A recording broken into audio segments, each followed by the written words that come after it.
Bismillahirrahmanirrahim. Assalamualaikum warahmatullahi wabarakatuh. Waalaikumsalam.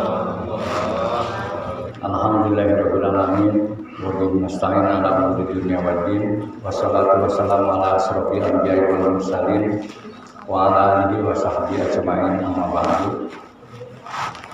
Bapak-bapak, ibu-ibu dan anak-anak semuanya, alhamdulillah kita sudah masuk putaran ketiga ya.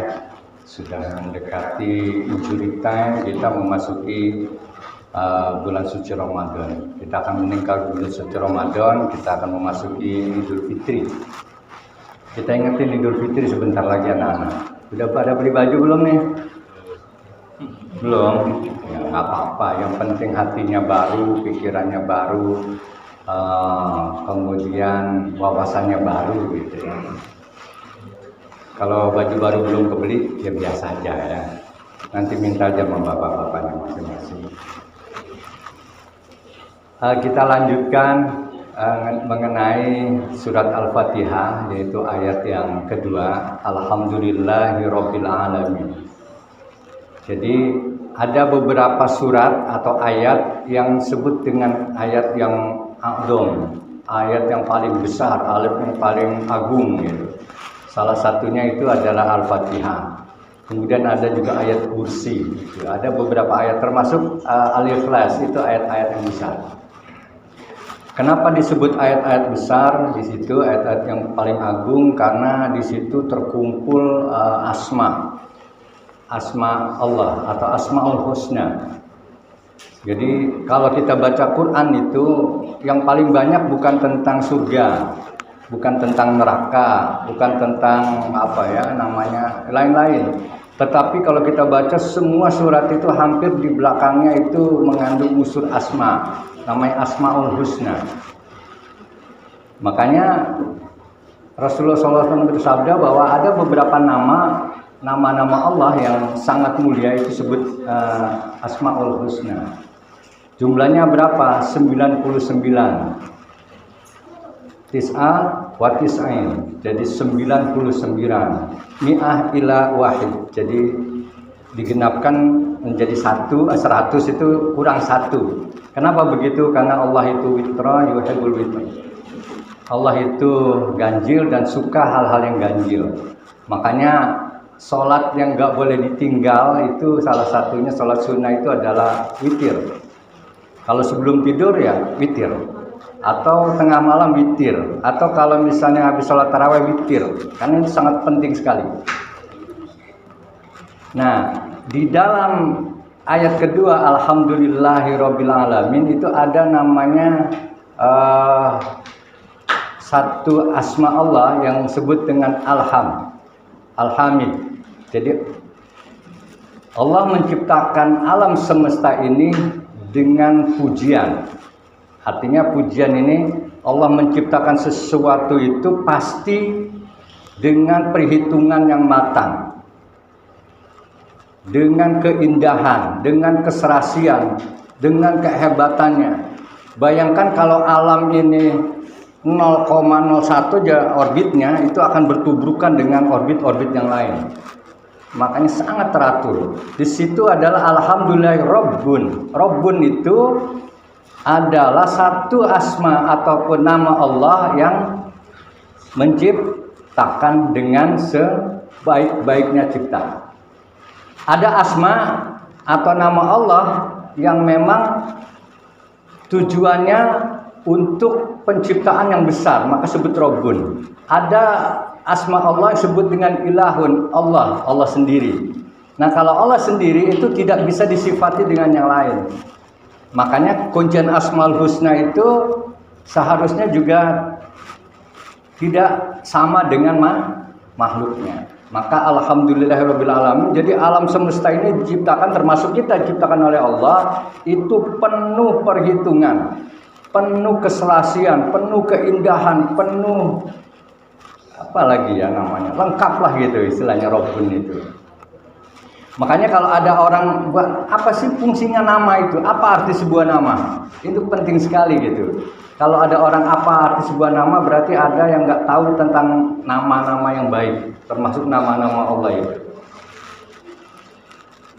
Ya, misalnya begini, kalau kita ingin melakukan sesuatu, ingin meminta sesuatu kepada Allah, maka sebutlah asma yang cocok dengan kebutuhan kita. Kalau kita minta rizki, sebutlah asma Allah yang pemberi rizki. Apa itu? Ar-Razzaq. Mintalah dengan asma namanya Ar-Razzaq. Jangan sampai nanti kita minta rizki dengan asma Allah yang lain. Nggak nyambung itu namanya. Minta rizki misalnya kita menyebut nama Allah yang Ghafar. Ghafar itu apa? Maha pengampun. Nggak nyambung. Kecuali kita bertobat, kita sebut namanya Ghafar. Kalau kita minta disayang sama Allah, jangan dibilang Al-Aziz, yang perkasa, tapi mintalah dengan Rahman Rahim. Maka penciptaan manusia itu, penciptaan alam semesta itu penuh pujian. Makna penuh pujian itu adalah menciptakan sedemikian hebatnya sehingga tidak ada satupun yang bertentangan dengan ciptaannya itu.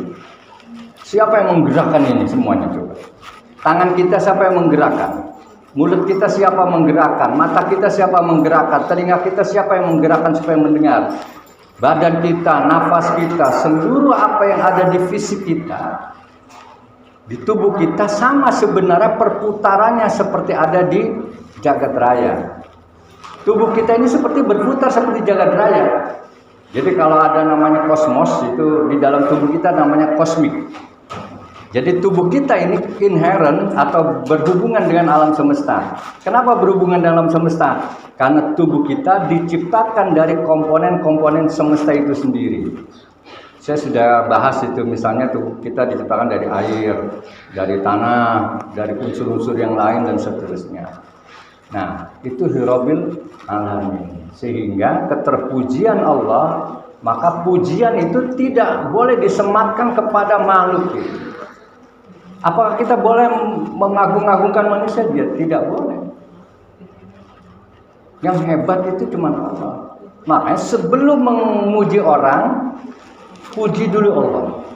Misalnya kalau bapak-bapak punya anak pintar, jangan bilang anak saya pintar ya. Jangan langsung ke anaknya pintar, aleman nantinya tuh. Kalau mau sebut Allah dulu, subhanallah, anak saya pintar sekali. Tujukan kepada Allah. Alhamdulillah anak saya sudah lulus. Alhamdulillah saya dapat rezeki. Alhamdulillah kita dapat ini, dapat itu, dapat ini.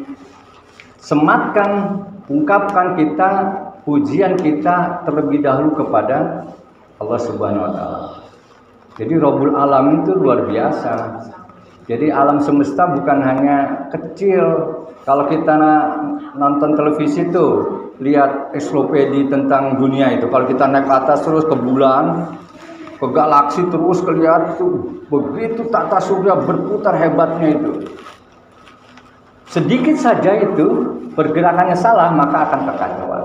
Maka sebut alhamdulillahirabbil alamin. Apapun yang kita dapatkan alhamdulillah. Makanya doa terhebat terbaik untuk kita semua adalah mengucapkan alhamdulillah. Apa yang kita dapat? Alhamdulillah. Kita nggak pernah tahu apa yang kita akan ketahui setelah kita mendoa sesuatu. Kok nggak dapat doanya? Alhamdulillah. Karena Allah telah memberikan terbaik bagi kita semuanya. Itu saja Bapak Ibu. Nanti kita akan teruskan besok ataupun minggu depan. Kalau masih sempat di sini pada mau mudik ya Pak ya. Nah, nanti tinggal Ustaz Kulit aja di sini ya. Ajan sendiri, imam sendiri gitu. Khatib sendiri. Billahi taufiq wal hidayah. Assalamualaikum warahmatullahi wabarakatuh.